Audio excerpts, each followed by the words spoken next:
gitu, the man behind the gun.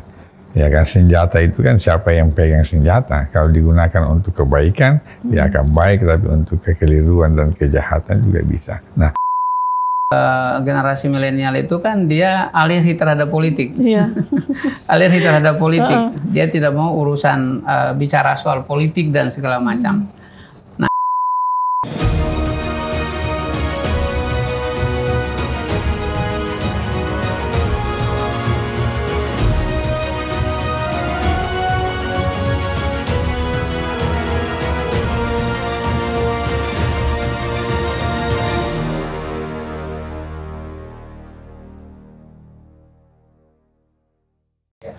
Assalamualaikum warahmatullahi wabarakatuh, teman pemilih. Bagaimana kabarnya hari ini? Semoga kabarnya hari ini selalu sehat dan bahagia. Nah, teman pemilih, kembali lagi dengan saya, Sherly Trisna Ilyas di RPP Podcast KPU Provinsi Sulawesi Tengah. Nah, alhamdulillah hari ini kita sudah masuk di episode yang ke-25. Yeay! Alhamdulillah hari ini kita sudah masuk ke 25, episode 25. Dan tentu dalam setiap episode kita membahas berbagai hal, berbagai informasi-informasi yang tentunya terkait dengan kepemiluan. Nah, hari ini alhamdulillah bersyukur sekali kita kedatangan seorang tamu yang mungkin teman pemilih sudah sangat familiar. Assalamualaikum. Waalaikumsalam warahmatullahi wabarakatuh. Bagaimana kabarnya Pak Prof? Alhamdulillah kabar baik, sehat walafiat. Alhamdulillah. Nah Pak Prof, kedatangan Pak Prof di RPP Podcast hari ini tentu akan membawa semangat baru buat tim KPU Sulteng dengan wajah Pak Prof yang auranya sangat positif sekali. Alhamdulillah. Nah Pak Prof ini tentunya kalau kita ketahui bahwa sedikit kurikulum vitae beliau adalah Ketua Forum Komunikasi Umat Beragama FKUB dan beliau juga guru besar di Universitas Dato' Karama Palu dan Ketua MUI Kota Palu. Ya. Dan banyak lagi sebenarnya, dan kalau kami bacakan CV beliau itu sudah cukup setengah jam. Nah, Pak Prof, sekarang kan sejak tahun 2022 sampai hari ini kita sudah memulai tahapan pemilu. Nah, sudah banyak proses tahapan pemilu yang sudah dilakukan. Dimulai dari tahapan penetapan peserta pemilu, terus penetapan kemarin ada 810 orang untuk caleg DPRD provinsi yang ditetapkan, dan kemudian akan melakukan kampanye di tanggal 28 November. Nah, 28 November akan masuk tahapan kampanye. Nah, tapi sebelum itu saya ingin bertanya-tanya sebenarnya Pak Prof terkait dengan secara kaidah terkait dengan bagaimana perspektif agama melihat pemilu ini sendiri. Iya. Baik, Assalamualaikum warahmatullahi wabarakatuh. Salam sejahtera buat kita semua. Om Swastiastu, Namo Buddhaya, salam kebajikan. Salam. Saya kira kalau kita bicara tentang pemilu, pemilu itu adalah pesta rakyat. Yeah. Kalau dia pesta rakyat, dia pesta demokrasi, seyogianya kita bergembira dan berbahagia. Yeah. Olehnya itu, kita berharap betul lewat pemilu ini, walaupun nanti muncul banyak perbedaan, baik perbedaan cara menilai, perbedaan memilih pemimpin, dan seterusnya, saya kira itu hal yang wajar saja. Dan ini harus kita dewasakan kepada masyarakat kita. Iya, betul. Nah, kaitannya pemilu itu sebenarnya di dalam rangka mewujudkan demokratisasi, hak-hak rakyat. Rakyat itu memiliki hak untuk memilih pemimpinnya.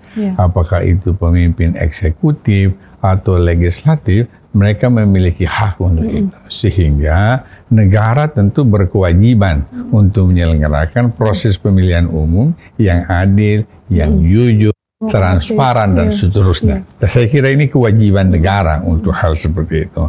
Sehingga pemilu itu ketika kita sebut sebagai pestanya rakyat, maka rakyat bergembira. Bahkan kalau bisa berbondong-bondong untuk datang ke TPS, karena dia akan memilih pemimpin. Pemimpin ini nanti diharapkan ke depan bisa merubah atau katakanlah bisa mensejahterakan rakyat, melakukan proses pembangunan yang berdampak pada kesejahteraan rakyat. Jadi saya kira seperti itu. Pemilu itu sangat penting. Bahkan semua agama mengharapkan bahwa perlu ada proses pemilihan. Nah, ada proses pergantian pemimpin, ada suksesi. Saya kira di semua agama menganjurkan hal seperti itu. Olehnya itu, kalau ditanya bagaimana strategi strategi sekali kah pemilihan umum? Saya kira sangat strategis sekali dan perlu kita kampanyekan kepada seluruh masyarakat. Jadi sebagaimana tadi sampaikan bahwa pemilu itu merupakan suatu pesta. Di mana yang merasakan pesta ini bukan hanya kalangan-kalangan tertentu, tapi seluruh rakyat Indonesia. Nah, tentu kalau kita mendengar kata pesta, tentu ada bahagia di dalamnya. Gembira menghadapi pesta, kan orang tidak mungkin bersedih. Harus bahagia, Pak.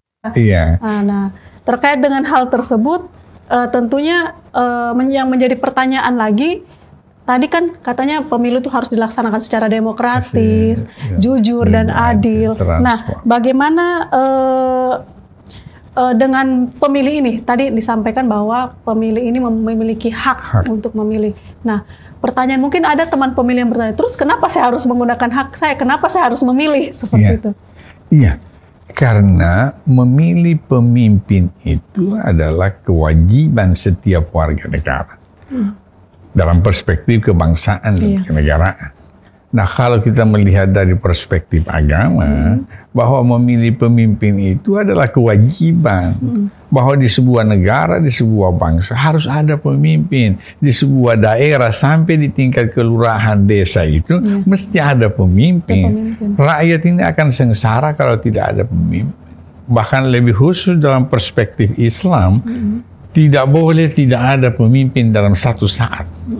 Akan terjadi kekacauan di dalam masyarakat, akan terjadi hal-hal yang kita tidak inginkan terjadi di tengah masyarakat. Olehnya itu, walaupun pemimpinnya zalim, harus ada pemimpin. Harus ada pemimpin. Iya, walaupun kita selalu mencari pemimpin yang baik, yang bisa membawa aspirasi kita, masyarakat, bisa mewujudkan harapan-harapan masyarakat. Pokoknya dia berniat untuk memperbaiki nasib bangsa ini. Saya kira secara umum dalam perspektif agama bahwa memilih itu adalah kewajiban. Apalagi kalau memilih pemimpin. Iya. Saya kalau bicara agama-agama hampir sama. Hampir semua agama. Hampir semua agama. Kalau kita bicara lebih khusus dalam perspektif Islam, Islam mengatakan memilih pemimpin itu adalah urutan ketiga setelah taat kepada Allah, taat kepada Rasul, yang ketiga taat kepada pemimpin. Itu artinya pemimpin sangat strategis di dalam ikut mensejahterakan rakyat. Artinya memang setiap pemilih itu punya kewajiban untuk memilih. Kewajiban. Apalagi sudah difasilitasi oleh negara, dalam hal ini pemerintah, didaftarkan dalam DCT. Jadi seyogyanya harus digunakan untuk memilih. Saya kira karena memilih itu untuk memilih pemimpin. Jangankan dalam sebuah keluarga ya, Prof. Dalam 2 orang saja harus ada pemimpin. Ketika Anda berjalan, kemudian dalam perjalanan itu harus mengangkat seorang pemimpin. Hanya perjalanan beberapa saat, angkat seorang pemimpin. Apalagi untuk kepentingan orang banyak. Nah, misalkan tadi agak sedikit menarik sih, dalam sebuah perjalanan misalkan kita mau ke Donggala misalkan, harus ada pemimpin. Harus ada pemimpin. Karena nanti siapa yang mengelola perjalanan ini? Betul. Siapa yang akan kita angkat memberikan aba-aba kepada kita? Kan gitu. Itu di dalam ajaran agama dianjurkan. Meskipun mungkin secara tidak mengikuti kau ini yang jadi pemimpin, tapi secara alamiah akan ada pemimpin dalam kelompok perjalanan tersebut. Kita akan mengatakan siapa nanti yang menjadi pemimpin di sini. Kita ini dalam perjalanan mesti ada aba-aba, mesti ada perintah. Siapa yang menjadi bawahan di sini, kan begitu. Itu penting dalam perjalanan. Rutenya kita kemana saja. Harus ada pemimpin yang apalagi negara kita harus ada yang menyelenggarakan pemerintahan. Saya kira ini ngurus negara yang penduduknya 370 juta jiwa ini. Banyak sekali penduduk yang terdiri dari sekian pulau, 17.000 pulau. Tadi sangat menarik. Jangankan seorang pemimpin yang zalim, bagaimana tadi bahasanya, Pak Prof? Pemimpin itu harus ada dalam setiap waktu. kalaupun ada pemimpinnya zalim, katakanlah pemimpin yang tidak baik, itu jauh lebih baik daripada tidak ada. Tidak ada sama sekali. Tidak sama sekali. Karena kalau kita tidak ada sekali, siapa yang akan bertanggung jawab? Itu sama dengan lampu merah kalau mati, itu kacau itu. Kacau. Sedangkan lampu merah saja mati sudah kacau. Kalau tidak ada pemimpin, itu lebih kacau lagi. Lebih kacau lagi. Akan terjadi pertengkaran, perselisihan di tengah masyarakat yang sangat luar biasa. Iya, betul. Olehnya itu di sini kita memberikan pemahaman dan kesadaran kepada masyarakat bahwa hak pilih itu harus digunakan. Dan ingat, kalau orang-orang baik tidak menggunakan hak pilihnya dengan baik, maka orang-orang yang tidak baik akan menggunakan hak pilihnya dan dia akan memilih pemimpin yang tidak baik. Iya. Dan terpilihlah kenapa ada pemimpin-pemimpin yang zalim. Karena orang-orang baik tadi sudah tidak mau memilih hak pilihnya. Yang menggunakan hak pilihnya adalah orang-orang yang tidak baik. Maka yang dia pilih juga orang yang sefaham dengan dia. Dan nanti prosesnya ketika dia sudah terpilih. Kemudian kenapa dia terpilih? Maka kita akan berkata, kenapa Anda tidak memilih? Kenapa Anda tidak memilih pada saat itu? Nah, ini yang perlu kita berikan pemahaman, kesadaran kepada masyarakat kita. Memang sangat menarik Pak Prof terkait ini karena tingkat partisipasi kita masih rendah, terkait dengan ini karena pemahaman masyarakat biasanya berkata seperti ini, untuk apa saya memilih toh hidup saya juga begini-begini, saya masih makan, saya cari uang sendiri seperti itu. Mungkin bagaimana tanggapan sebenarnya itu pemahaman yang salah, keliru dan sangat tidak tepat dan berbahaya kalau setiap orang berpikir seperti itu. Bahwa pemimpin dipilih itu pasti akan melahirkan perubahan-perubahan. Itu yang saya katakan, kalau tidak ada pemimpin, Anda tidak bisa mengelola ini negeri. Anda tidak bisa berurusan. Anda mau makan, dari mana bahan pangan itu akan datang? Kalau tidak dikelola oleh pemerintah misalnya. Pemerintah datang memberikan, menyiapkan, menyediakan segala sesuatu yang terkait dengan kebutuhan pokok kita. Siapa itu kalau bukan pemerintah? Nah, olehnya itu yang kita pilih pemimpin, kemudian jadilah sebuah pemerintahan yang kerjanya mengelola pemerintahan itu untuk kepentingan orang banyak. Untuk kepentingan orang yang dipimpin. Sekali lagi saya berharap betul seluruh masyarakat kita menggunakan hak pilihnya dengan baik dan benar. Pilihlah pemimpin sesuai hati nuranimu. Jangan tidak menggunakan hak pilih. Sekali kalau orang lain, orang tidak baik yang akan menggunakan hak pilihnya, maka dia akan memilih orang yang sejalan dengan dia. Satu server. Iya, dia akan memilih. Dan nanti tapi kalau orang baik, pasti memilih yang baik. Jadi tidak ada kewenangannya dia, haknya dia lagi untuk kenapa dia terpilih karena dia tidak menggunakan hak pilihnya. Jadi pikiran-pikiran yang menyatakan bahwasanya untuk apa saya memilih, toh kehidupan saya akan begini-begini saja, saya tetap bekerja. Nah, itu harus betul-betul merupakan pemikiran yang salah. Saya kira. Karena misalkan nanti dia bekerja ketika orang pemimpin terpilih, tidak ada, misalkan tidak terjadi pemilu, tidak ada pemimpin, tidak bisa dia bekerja. Tidak ada yang menyediakan, misalkan dia menjadi penjual, tidak ada yang menyediakan bahan-bahan untuk dijual, begitu ya. Siapa yang akan memfasilitasi kebutuhan rakyat ini kalau bukan pemerintah? Pemerintah diberikan kewenangan untukmu. Mungkin secara pribadi bisa, tapi sampai kapan Anda bisa mengelola sendiri? Sampai kapan Anda menyiapkan kebutuhan Anda itu? Karena negara harus mengatur dan tidak semua kebutuhan kita sebenarnya ada di bisa jadi ada barang-barang impor dari luar dan harus ada yang mengatur itu dong. Ada pemerintah yang mengatur. Harus ada yang mengelola itu. Tidak mungkin kita sendiri yang mengelola semua itu. Jadi memang harus diberikan kesadaran dalam perspektif agama-agama, semua tokoh-tokoh agama harus memberikan kedewasaan dan pemahaman kepada umat jemaatnya bahwa pemilu dalam menggunakan hak-hak pilih harus kita dorong. Maka saya selalu berkatakan menggunakan hak pilih itu adalah kewajiban kita semua. Karena kita akan melahirkan seorang pemimpin yang berdampak pada kehidupan kita juga di masa yang akan datang. Nah, terkait dengan ada statement Pak Prof tadi yang mengatakan bahwa pemilu ini merupakan proses penggantian pemimpin. Nah, bagaimana maksudnya itu Pak Prof? Iya, kan setiap pemilihan umum itu kan kita selalu memilih pemimpin. Katakanlah kali ini ada pilpres, ya kan? Pemilihan presiden dan wakil presiden. tentu kita milih pemimpin. Apalagi di periode ini tidak ada incumbent. Tentu kita akan memilih pemimpin yang baru. Nanti akan ada pergantian. Ada pergantian. Maka kita harus berkewajiban mencari pemimpin, memilih pemimpin, lakukan seleksi terhadap calon-calon presiden. Gunakan mata, gunakan telinga, gunakan ilmu pengetahuan untuk menilai calon-calon presiden dan wakil presiden. Lalu Anda coblos salah satu di antara mereka. Itu artinya Anda sudah menggunakan hak pilih dan Anda sudah memilih pemimpin yang bertujuan untuk mensejahterakan umat dan warga negara kita semua. Jadi saya kira harus dilakukan itu.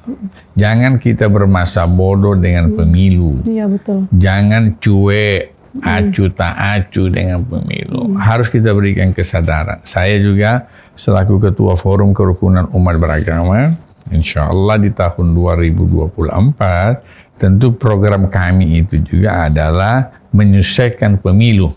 Jadi kita akan berkata mendampingi umat untuk suksesnya pemilu 2024. Nah, tantangan lain Pak Prof, selain tingkat partisipasi tadi, ada tantangan lain. Contohnya mungkin terkait dengan berita hoaks, terus adanya politik identitas. Nah, bagaimana dari FKUB khususnya Pak Prof memandang ini? Oh iya, tentu FKUB sudah berkali-kali juga melakukan kegiatan dengan mengundang tokoh agama, tokoh masyarakat, guru mata pelajaran agama lintas iman, kita ada lagi lewat tokoh agama masing-masing, kita bikin kegiatan di Katolik, kita bikin kegiatan di Kristen, kita bikin di Konghucu, masih di dalam rangka memberikan kesadaran dan pemahaman kepada umat masing-masing itu bahwasanya memberikan pemahaman bahwa mari kita bersama-sama semua bahwa pemilu adalah bagian dari tugas kita semua. Bahkan kita mengatakan ada salah satu kegiatan kita namanya sosialisasi moderasi beragama. Sosialisasi moderasi beragama. Artinya kita ingin memberikan pemahaman kepada setiap umat itu bahwa bagaimana cara beragama yang moderat, cara beragama yang santun, cara beragama yang ramah, cara beragama yang menghargai orang yang berbeda dengan kita. Nah, kita berikan pemahaman-pemahaman seperti ini, termasuk nanti pemilu. Kita juga memberikan kesadaran bahwa kita semua memiliki kewajiban untuk mensukseskan pemilihan umum tahun 2024. Gagalnya pemilu 2024 adalah gagalnya kita semua karena tidak adanya partisipasi dari kita. Jadi kalau yang dari bahasanya Pak Prof artinya pemilu damai merupakan kewajiban dari seluruh umat beragama. Saya kira harus kita semua berkewajiban untuk mewujudkan dan menciptakan pemilu damai tahun 2024. Dan saya kira seluruh komponen bangsa ini, dari TNI, dari Polri, KPU, Bawaslu, FKUB, dan seluruh elemen-elemen bangsa ini harus bersama-sama kita berusaha menciptakan situasi. Nah, kaitannya tadi dengan berita hoax, adu domba, sebenarnya masyarakat kita ini perlu kita berikan pemahaman. Dan saya sendiri melihat masyarakat kita mulai dewasa di dalam bermedia sosial. Artinya memang ada yang masih cepat terpengaruh, tentu sudah lebih banyak juga yang sudah mulai sadar bahwa dia baca, dia lihat, dia tidak sebarkan kemana-mana. Dia telah dengan baik. Dan ini kita harapkan seperti itu. Dan insya Allah memang pada kegiatan-kegiatan FKUB yang akan datang kita harapkan seperti itu. Bagaimana penggunaan media sosial dalam pandangan dan perspektif agama-agama. Kita akan bawa materi seperti itu kepada mereka. Sangat menarik. Kita berharap nanti. Olehnya itu nanti kita punya tema adalah mendampingi umat mensukseskan pemilu. Nah, seperti itu yang kita harapkan. Dan berita hoax dalam agama dilarang, memfitnah dilarang, adu domba dilarang dalam semua ajaran agama. Kenapa? Fitnah, hoax dan lain sebagainya itu akan menciptakan kerusuhan, kekisruhan, menciptakan kekacauan. Tidak boleh menciptakan kekacauan. Kita tidak boleh menjadi penyebab kekisruhan. Kita harus menjadi penyebab terjadinya situasi yang aman dan damai. Itu menjadi kewajiban umat beragama. Mantap. Baik teman pemilih, ditahan dulu Pak Prof. Kita akan break sejenak karena akan ada narasumber kita lain yang akan hadir bersama kita pada kesempatan kali ini. Saya telah terdaftar dalam DPT.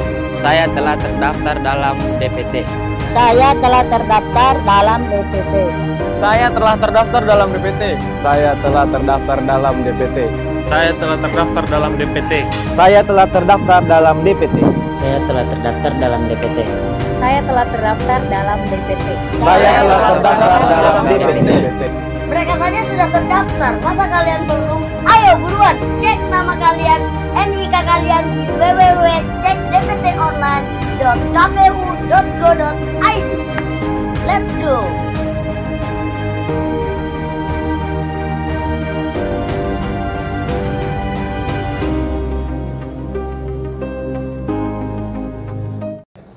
Baik teman pemilih, kembali lagi di RPP Podcast pada kesempatan hari ini. Keberhasilan pemilu adalah keberhasilan kita semua dan tanggung jawab pemilu adalah tanggung jawab kita semua. Nah, tingkat keberhasilan pemilu dinilai juga salah satunya dari tingkat partisipasi pemilih yang tentunya terkait dengan partisipasi pemilih bersama kita telah hadir salah seorang narasumber yang juga sudah sangat familiar. Tadi kalau Pak Prof bilang tuan rumah yang sudah pindah rumah atau kembali ke rumah asal. Nah, bersama kita telah hadir Pak Dr. Saran Raden. Assalamualaikum Pak Dokter. Bagaimana kabarnya hari ini? Alhamdulillah baik. Nah, kemarin Pak Saran Raden sudah meninggalkan banyak legasi di KPU Sulteng. Ada banyak buku yang sudah diciptakan di masa kepemimpinan beliau di KPU Provinsi Sulawesi Tengah. Salah satunya terkait dengan buku yang menuliskan terkait dengan tingkat partisipasi pemilu. Mungkin bisa dijelaskan sedikit terkait itu, Pak? Ya, terima kasih yang kami hormati Ketua FKUB Provinsi Sulawesi Tengah, Bapak Profesor Dr. Kiai Haji Zainal Abidin, MAG. Tentu saja Ibu Sherly, lama baru ketemu ini. Terima kasih. Ya sebenarnya kalau buku yang ditulis itu memang hasil riset untuk Pilkada tahun 2020. Kemarin yang kita buat, jadi pasca Pilkada 2020, pemilihan gubernur dan wakil gubernur secara serentak itu, lalu KPU Provinsi membuat riset penelitian berkaitan dengan faktor-faktor tingkat partisipasi pemilih. Karena memang orang memilih ini banyak faktor-faktornya begitu. Kalau kita lihat dalam studi-studi pemilu itu sebenarnya ada 3 faktor itu. Yang pertama dari aspek sosiologi. Nah, dari aspek sosiologi itu pemilih, dia memilih itu karena berdasarkan ada kedekatan-kedekatan partai politik gitu, partai politik, ideologi itu, kesamaan suku ya, kesamaan agama itu, dan kesamaan daerah itu secara sosiologi. Jadi kalau misalnya saya memilih calon pemimpin, apakah presiden dan wakil presiden atau misalnya calon anggota DPR, ya karena saya secara sosiologis punya ikatan-ikatan dengan calon itu atau dengan partai politik itu, apakah itu ikatan ideologis, ikatan suku, ikatan agama begitu ya. Dan memang tidak terlepas saat ini ya, pasti. Itu tidak terlepas karena itu secara sosiologis itu buku yang saya tulis itu. Kemudian yang kedua itu ada aspek psikologi. Aspek psikologi itu karena adanya kedekatan-kedekatan pemilih dengan calonnya karena merasa berkeluarga begitu, ada ikatan keluarga, ikatan satu daerah. Dan yang ketiga itu adalah aspek rasional ya, atau rational choice itu. Jadi orang memilih karena pendekatan melihat calon itu memiliki visi misi, memiliki program, memiliki gagasan-gagasan yang baik dalam rangka untuk memperbaiki kehidupan berbangsa dan bernegara. Nah, 3 aspek inilah sebenarnya yang turut mempengaruhi terhadap pemilih di dalam memilih di TPS itu ya. Ya, sehingga sebenarnya juga kalau kita melihat ya tingkat partisipasi pemilih juga itu salah satu faktornya adalah faktor psikologi ya dalam diri seseorang itu. Dan yang paling penting lagi itu adalah karena dia memilih itu mempertimbangkan pemilu ini untuk apa begitu ya. Ini yang saya kira penting, itu saya tulis di dalam buku itu. Dan karena memang hakikat pemilu ini adalah sebagai sarana kedaulatan rakyat untuk memilih presiden dan wakil presiden, memilih anggota DPR, DPD, DPRD provinsi dan DPRD kabupaten kota sesuai dengan prinsip jujur, adil, dan berdasarkan pada Pancasila dan Undang-Undang Dasar 1945 itu. Nah, itu saya kira garis besar dalam tulisan saya itu. Nah, terkait itu kemarin untuk tingkat partisipasi yang rendah itu di kabupaten mana, Pak? Ya, kalau tingkat partisipasi di Sulteng ini kan sebenarnya sangat dinamis itu ya. Kalau Pilkada 2020 tingkat partisipasi terendah itu ada di 2 daerah. Pertama itu Kabupaten Morowali yang tingkat partisipasinya hanya 56%. Nah, kemudian yang kedua partisipasi terendah itu ada di Kota Palu. Bahkan di kota besar sebesar 68%. Nah, sementara untuk daerah-daerah yang lain di Sulteng itu semuanya rata-rata di atas 80% gitu. Di atas standar tingkat partisipasi nasional. Tingkat target yang dicantumkan oleh KPU sebesar 77% itu. Itu sebenarnya 77% target KPU provinsi waktu itu ya. Kemarin di Kota Palu Pak ada tidak kenapa sampai rendah tingkat partisipasinya itu? Ya, sebenarnya ada beberapa faktor ya. Kalau di Kota Palu itu tingkat partisipasi rendah itu ya karena pertama adanya dinamika mobilisasi penduduk gitu ya, yang pindah datang dan segala macam. Dan itu mereka yang sudah terdaftar di TPS itu ya, misalnya di kelurahan ini, TPS ini itu pada saat hari memilih mereka sudah tidak ada di tempat itu karena rata-rata mereka itu adalah orang yang datang, di situ. Pula mungkin di Kabupaten Morowali ya sudah pergi pulang dan kemudian tidak balik lagi pada saat hari memilih. Yang kedua tentu saja banyaknya masyarakat yang beraktivitas untuk memenuhi kesejahteraan hidupnya itu, aktivitas ekonominya pada saat hari pemungutan suara. Jadi kebanyakan mereka tidak hadir, tidak datang, terutama di Kecamatan Palu Barat itu, lokasi yang berdekatan dengan pasar Impres itu tingkat partisipasinya sangat rendah karena rata-rata mereka membuat aktivitas ekonominya. Yang ketiga ya karena memang pasca gempa dan tsunami 2018 masih penduduk kita itu ada yang masih berada di sekarang kan namanya dulu Huntara ya, sekarang sudah dihuntap. Jadi karena di dalam Undang-Undang 10 tahun 2016 tentang pemilihan gubernur, bupati dan wali kota, bahwa seorang memilih itu kan berdasarkan KTP-nya, alamatnya, berdasarkan domisilinya. Nah, mereka yang berada di tempat likuifaksi itu ya, Balaroa itu kan mereka yang ada di Huntara, sehingga mereka masih terdaftar di DPT Asar. Mereka tidak datang ke sana itu karena jaraknya yang sangat jauh dan segala macam.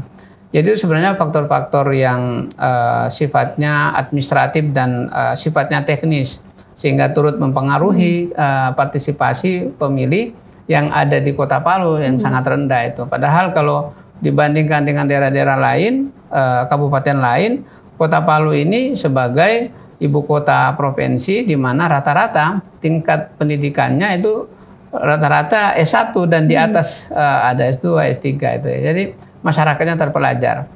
Itu harusnya tingkat partisipasi harus naik di situ ya. Tapi yang membedakan di pilkada dan di pemilu kan ada. Di pemilu justru di Kota Palu itu mencapai 78%. Jadi tingkat partisipasi pemilih di saat pemilu itu berbeda dengan tingkat partisipasi pemilih di saat pilkada itu. Kadang-kadang di saat pemilu tingkat partisipasinya tinggi, sementara untuk di pilkada itu sangat rendah itu. Nah itu kita bisa membandingkan kira-kira dinamika partisipasi masyarakat itu kan ada berbagai faktor, sebagaimana yang saya sampaikan tadi itu.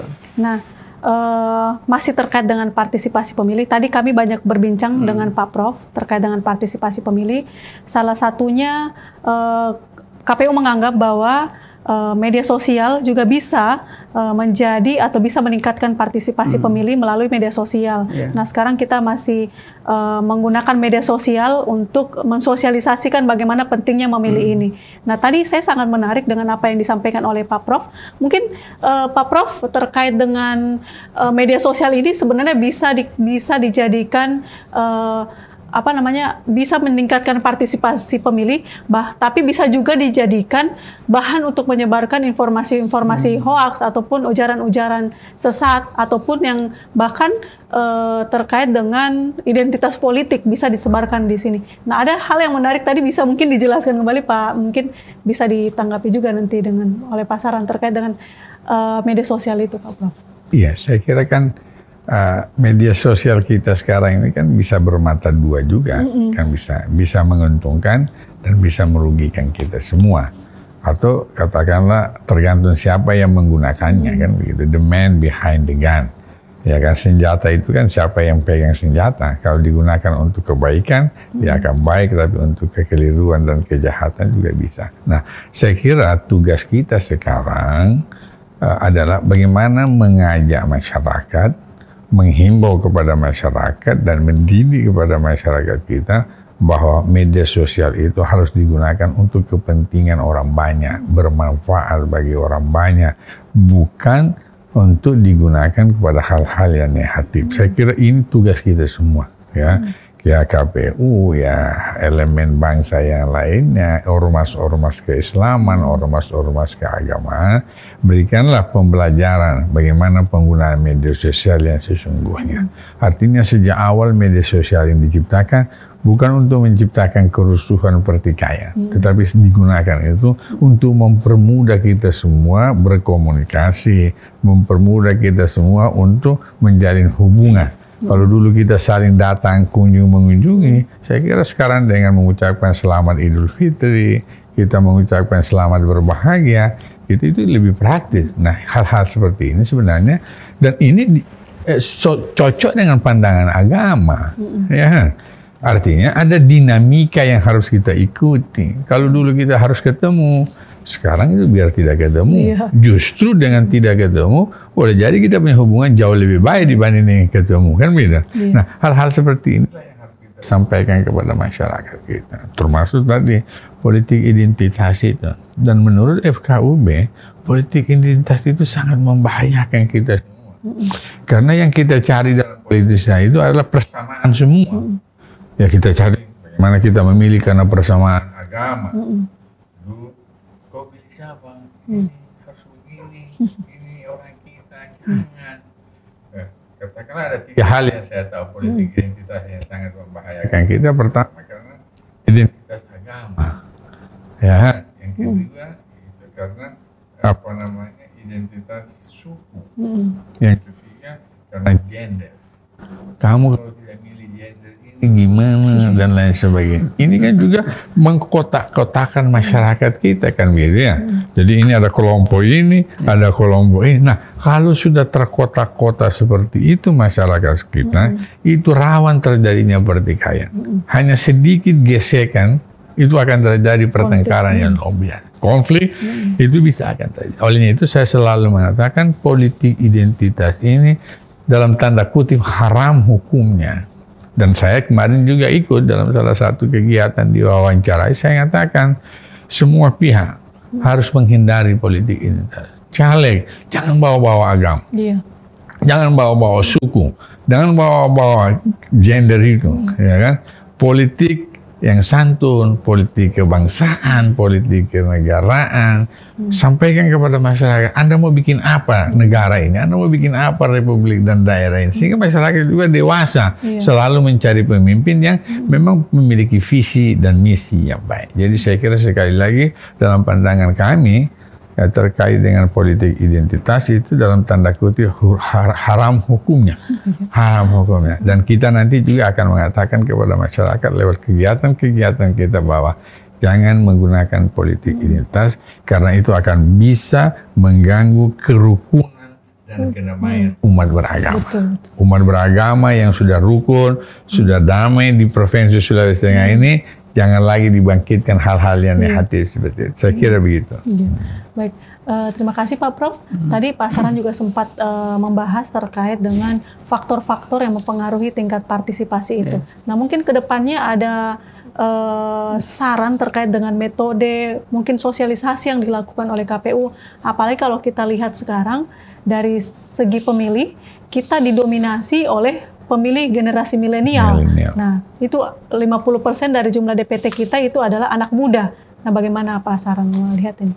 Ya, yaitu kalau lihat segmen pemilih kita hampir 60% ya, itu adalah segmen pemilih milenial. Itu adalah mereka yang berumur 17 tahun sampai dengan 35 tahun itu ya. Dan ciri generasi milenial itu kan dia alergi terhadap politik. Alergi terhadap politik. Dia tidak mau urusan bicara soal politik dan segala macam. Nah, ini salah satu tantangan baru bagi penyelenggara pemilu, KPU, dan bukan hanya KPU semata saja ya, partai politik dan mereka yang stakeholder yang berkepentingan terhadap pemilu. Maka itu saya sangat setuju dan sepakat apa yang disampaikan oleh Pak Prof tadi, bahwa media sosial itu adalah bagian sarana untuk berkomunikasi itu ya dengan generasi milenial itu ya, karena rata-rata pengguna internet itu adalah mereka yang generasi itu yang umur 17 sampai dengan 35 tahun itu ya. Kalau kita lihat misalnya pengguna media sosial itu yang paling banyak itu kan di IG itu ya, Instagram. Nah, KPU harus memperbanyak, lebih banyak itu mensosialisasikan informasi kepemiluan itu khusus untuk pemilih milenial itu di Instagram, karena mereka menggandrungi itu untuk platform media sosial. Bagi rata-rata pemilih muda itu adalah di Instagram itu. Nah, yang kedua itu masuk ke YouTube ya. YouTube juga itu digandrungi oleh pemilih milenial. Kalau Facebook kan umur-umur kita ini, Prof. Facebook itu karena tidak terlalu digandrungi oleh pemilih milenial itu, yang mereka itu lebih banyak di Instagram, di YouTube dan di Twitter itu. Nah, apalagi sekarang lebih cenderung lebih banyak ke TikTok itu ya. Jadi maka itu menurut saya KPU sebagai penyelenggara pemilu yang memiliki kepentingan tersendiri di dalam pemilu ini untuk meningkatkan partisipasi pemilih, maka dia harus memperbanyak ya informasi. Dan kepada pemilih milenial melalui media sosial itu kan dia harus memiliki konten-konten yang menarik gitu, menarik untuk pemilih milenial. Dia tidak mau satu konten yang terlalu kaku gitu ya. Jadi dia harus lebih memenuhi kepentingan pemilih milenial. Kenapa? Karena dari sisi politik pemilih milenial itu kurang menggandrungi terhadap informasi-informasi politik. Dia bosan dengan informasi-informasi politik. Maka itu harus disuguhkan dengan informasi yang inovatif, sifatnya konten-konten yang memang digandrungi oleh mereka itu. Misalnya dia menyukai sepak bola, maka ya bagaimana kampanye pemilu itu dibuat sedetail mungkin ya, berkaitan dengan masuknya di sepak bola dan konten-konten olahraga, ekonomi itu sangat digandrungi itu oleh pemilih milenial. Dia tidak bisa masuk secara kaku dengan informasi pemilu itu ya. Nah itu yang pertama. Kalau strategi-strategi yang lain itu kan tidak bisa hanya secara konvensional. Seingat saya sasaran-sasaran sosialisasi yang dilakukan oleh KPU itu kan ada banyak, ada 11 segmen. 11 segmen, dan yang paling penting dulu kan kami mendesain pemilih berbasis keluarga. Nah ini juga menjadi sangat penting segmen berbasis keluarga itu, karena keluarga menjadi pintu utama informasi itu. Pemilu didapatkan dari keluarganya itu. Nah ini yang saya kira disebar itu untuk apakah itu misalnya melalui kanal-kanal media sosial atau misalnya dilakukan secara langsung itu. Saya kira ya banyak varian lah yang dibuat, dan itu saya sudah wariskan. Kita sudah wariskan semuanya kepada termasuk podcast ini. KPU. Nah, tadi sangat menarik. Jadi segmentasi dalam hal bersosialisasi tadi dari salah satunya dari segmen keluarga. Bahkan dalam satu keluarga mungkin bisa saja terjadi berbeda pendapat dan berbeda pilihan di dalam satu keluarga, Pak ya. Misalnya suaminya bisa ke partai A, istrinya bisa ke partai B, atau ke calon A, suaminya calon B, istrinya itu, dan anak-anaknya juga seperti itu. Nah, friksi-friksi ini bisa terjadi dalam keluarga itu. Nah, saya kira ini juga konten pemilu damai dalam keluarga itu menemukan artinya lah, kira-kira begitu ya. Dibuatlah konten yang sebenarnya cocok untuk keluarga itu. Jadi memang Pak, kalau media sosial, terkhusus media sosial saat ini memang sangat berpengaruh, sama dengan yang Pak Prof katakan bahwa dua sisi, bisa membawa ke hal yang baik, bisa juga membawa ke hal yang buruk. Karena untuk saat ini, hari ini, siapa yang tidak punya media sosial? Siapa yang tidak punya misalkan Facebook ataupun Instagram? Apalagi ke depan ketika menghadapi pemilu akan banyak konten terkait dengan pemilu itu sendiri. Dan juga saya agak sedikit menarik terkait dengan saat ini kan Pak, kalau misalkan kayak contoh pemilih ditanya, tadi saya sudah tanya sama Pak Prof, kenapa tidak pemilih? Untuk apa saya memilih? Karena begini-begini saja. Ataupun mungkin karena pengaruh dari pemilu-pemilu sebelumnya, ketika banyak caleg yang sering hanya mengobrol janji, untuk apa saya memilih? Itu juga yang terpilih kemarin seperti itu. Bagaimana kira-kira Pak Prof terkait dengan ini? Ya, saya kira memang kalau saya melihat ke depan ini, kita punya caleg itu jangan terlalu banyak mengubar janji. Karena berdasarkan pengalaman, banyak sekali janji-janji yang tidak bisa dipenuhi. Bukan karena mereka mungkin tidak mau, karena memang situasi yang mereka hadapi di lembaga legislatif tidak memungkinkan untuk melakukan hal itu. Karena ada peraturan, ada perundang-undangan, ada kebijakan-kebijakan eksekutif dan sebagainya. Olehnya itu saya kira perlu ada perubahan di dalam menyampaikan atau mengkampanyekan diri kepada masyarakat kita. Artinya masyarakat kita ini kan sudah dewasa. Ya kan, mereka sudah tahu. Bahkan banyak anekdot biasanya kan begitu. Katanya sekarang ini kalau sudah terlalu banyak orang yang senyum-senyum itu caleg itu, kan begitu. Artinya kita kan merubah pola-pola seperti itu. Artinya bagaimana kita meyakinkan kepada masyarakat kita. Saya begini, saya teringat ada tulisan pernah saya baca, katanya di negara-negara maju seperti di Australia itu, orang mau jadi caleg itu bukan karena maunya sendiri. Dia mau jadi caleg karena didorong oleh masyarakat di sekitarnya, karena dia dianggap bisa membawa aspirasi. Ya, dia bisa membawa pokok-pokok pikiran, perubahan dan lain sebagainya di masyarakat. Sehingga masyarakat yang datang sama dia, Bapak harus menjadi anggota senator, Bapak harus menjadi anggota DPRD. Saya tidak punya kemampuan finansial, kami yang akan membiayai Anda untuk bisa menjadi anggota, karena kami yakin Anda bisa membawa aspirasi dan melakukan perubahan untuk di tingkat daerah. Nah, ini yang kita berikan pemahaman sehingga mereka percaya betul bahwa si A ini betul-betul bisa menjadi pembawa aspirasi. Itu yang saya maksudkan. Karena pemilih kita sudah dewasa. Tadi ada yang milenial, yang cuek dengan politik, ada yang sudah punya pengalaman berulang-ulang, tapi juga tidak ada hasil yang dia rasakan kan. Nah, harus merubah cara-cara kita berkampanye yang santun, ya, jangan semacam menjelekkan pihak lain kan.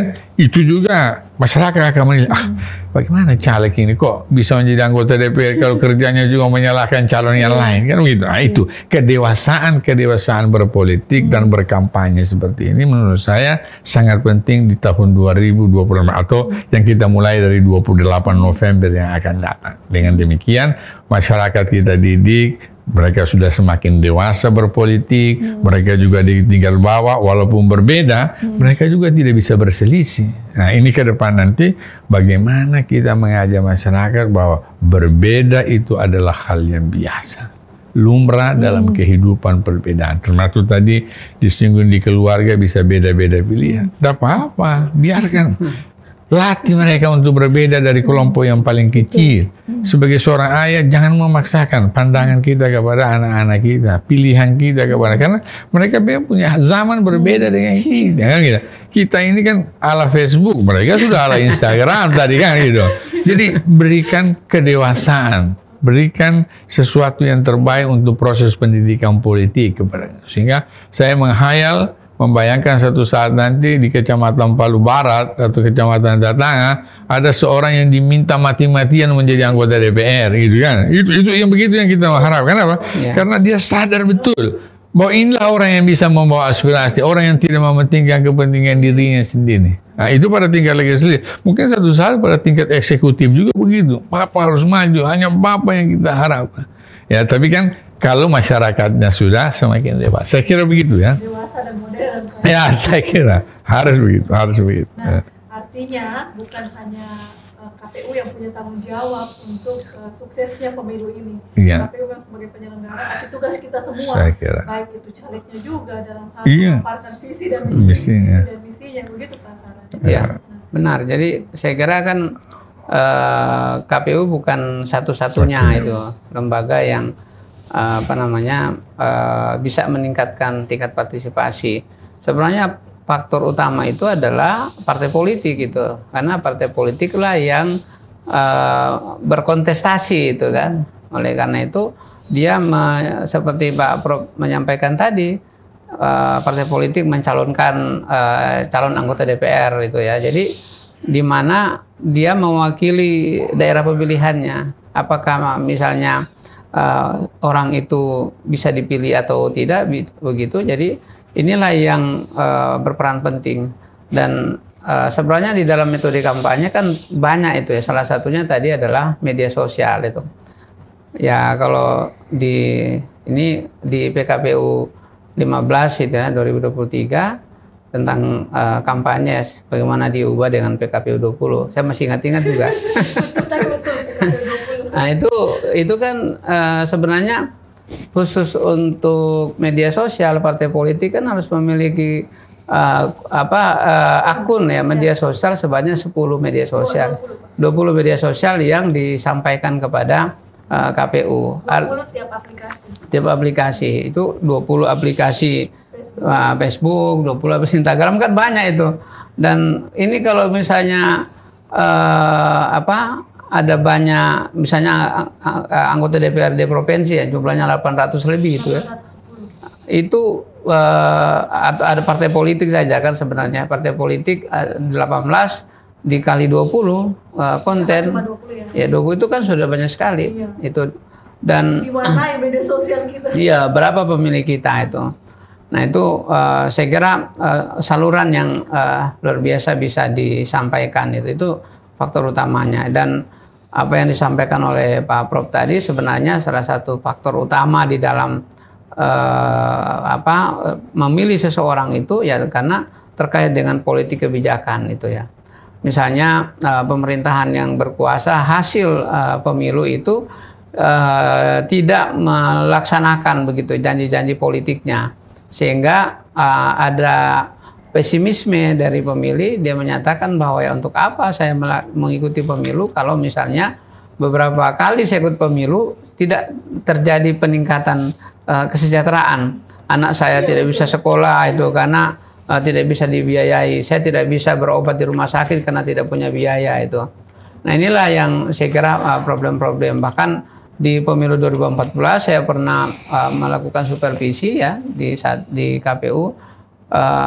Ketika kita tanya kenapa Anda tidak mau didaftar di dalam daftar pemilih, dia menyatakan begitu pengakuannya bahwa saya ikut pemilu sudah lama, tapi tidak terjadi peningkatan di dalam kesejahteraan saya itu. Tidak bisa berobat, tidak bisa sekolah anak saya. Nah, inilah yang sebenarnya salah satu yang menumbuhkan pesimisme bagi masyarakat kita di dalam memilih. Oleh karena itu, saya kira kalau misalnya faktornya kesejahteraan itu bisa dicapai oleh pemerintahan yang terpilih dari pemilu, maka pemilu berikutnya itu akan terpercaya. Dan karena tumbuh kepercayaan itu, maka pemilih mendorong dirinya untuk bisa sadar memilih karena pemilu itu telah bermanfaat bagi diri masyarakat itu. Itu yang kalau dari sisi faktor kebijakan. Dan itu salah satunya juga saya tulis di dalam buku itu, dalam buku saya itu. Saya kira itu. Mungkin terakhir Pak, mungkin ada pesan dan pesan buat teman pemilih yang ada di rumah terkait dengan bagaimana mensukseskan pemilu di 2024 ini. Ya, saya kira kalau pesan kami ya, mari kita memanfaatkan itu ya hak-hak konstitusional kita. Kita cek apakah nama kita sudah terdaftar di dalam DPT. Kalau sudah terdaftar, maka kita terus mencari informasi pemilu, dan pada tanggal 14 Februari kita bisa bersama-sama berbondong-bondong ke TPS untuk bisa memilih calon pemimpin kita. Itu, saya kira itu. Terakhir Pak Prof, mungkin ada pesan dan pesan buat teman pemilih yang sedang menonton YouTube kita terkait dengan bagaimana mensukseskan atau khusus umat beragama untuk mensukseskan pemilu di 2024. Ya, saya kira yang pertama, sebagaimana kita maklum bahwa memilih pemimpin itu adalah bagian dari ajaran agama-agama. Sehingga tugas kita semua tokoh-tokoh agama untuk mengajak umat beragama datang ke TPS-TPS pada waktunya nanti. Karena kita akan melahirkan pemimpin, dan pemimpin ini kita harapkan bisa dapat melakukan perubahan-perubahan kepada hal-hal yang positif, dan juga akan bisa membangun kedamaian dan kerukunan. Nah, yang kedua, saya juga menghimbau kepada seluruh pemilih, jangan alergi dengan perbedaan. Memang perbedaan itu tidak bisa dihindari oleh kita. Perbedaan itu adalah sunnatullah, ketetapan Tuhan. Tuhan memang menciptakan banyak perbedaan-perbedaan. Jangankan perbedaan di dalam memilih pemimpin, memilih partai, memilih calon anggota. Perbedaan dalam memilih agama pun dihormati, dihargai. Kan begitu. Olehnya itu, ketika nanti pilihan Anda berbeda dengan orang lain, Anda tidak usah menjelekan pilihan yang Anda tidak pilih. Kan begitu. Atau orang-orang yang Anda tidak pilih. Dan tidak usah juga terlalu mengagung-agungkan orang yang Anda pilih. Karena manusia ini tidak ada juga yang sempurna. Kita memang tidak sempurna. Dan kita memang bukan malaikat. Tetapi kita berusaha untuk memperbaiki diri kita. Kalau kita cinta kepada orang yang kita pilih, Allah kadarnya cintanya. Kalau Anda juga tidak suka kepada orang yang Anda tidak pilih, tidak usahlah dijelekkan terlalu jelek sekali kepada orang itu. Biasa-biasa. Kalau Anda mengatakan dia baik, Anda dalam hati Anda mengatakan dia baik. Kalau Anda melihat dia jelek, katakan jelek itu di dalam hati Anda saja. Sehingga nanti perbedaan itu tidak dapat dihindari, tetapi kedamaian dan kerukunan dapat terwujud di dalam pemilu 2024.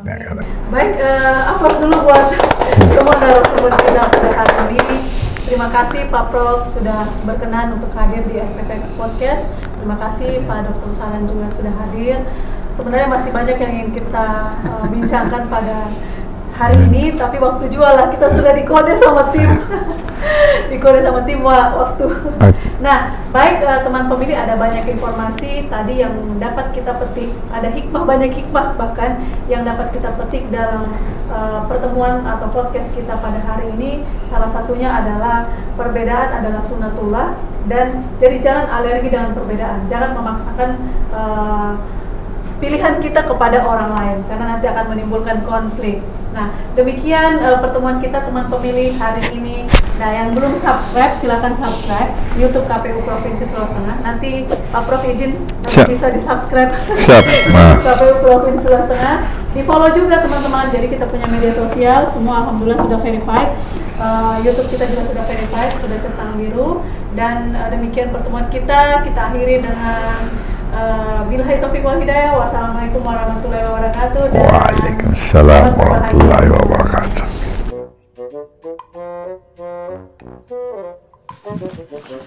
Man, bagus betul pemandangan di sini nih. Homo, ada begini nih di Jakarta. Iya, kan kau masih lama juga di sini. Kita kan nanti sampai tanggal 14 Februari 2024 kan? Nanti kan kau coblos di Palu juga. Nah, itu masalahnya, Man. Saya tuh ada kerjaan tanggal 14 Februari di Jakarta. Jadi kayaknya saya golput deh. Tidak juga langsung golput. Dia kan nanti ada namanya itu DPTB, Daftar Pemilih Tambahan. Kalau kita cek di infopemilu.kpu.go.id, di situ ada banyak penjelasan tentang pemilu, mulai dari pelayanan pindah memilih, langkah-langkah melayani pindah memilih, dan ada 9 syarat pindah memilih. Dan jangan lupa cek semua sosmed KPU Provinsi Sulawesi Tengah. Oh begitu, Man. Berarti mau saya dimanapun saya tetap bisa coblos. Iyalah, warga negara Indonesia yang di luar negeri bisa juga. Berarti kita orang Zaid bisa memilih nih. Kemana kamu orang dua kah? Vrindavan.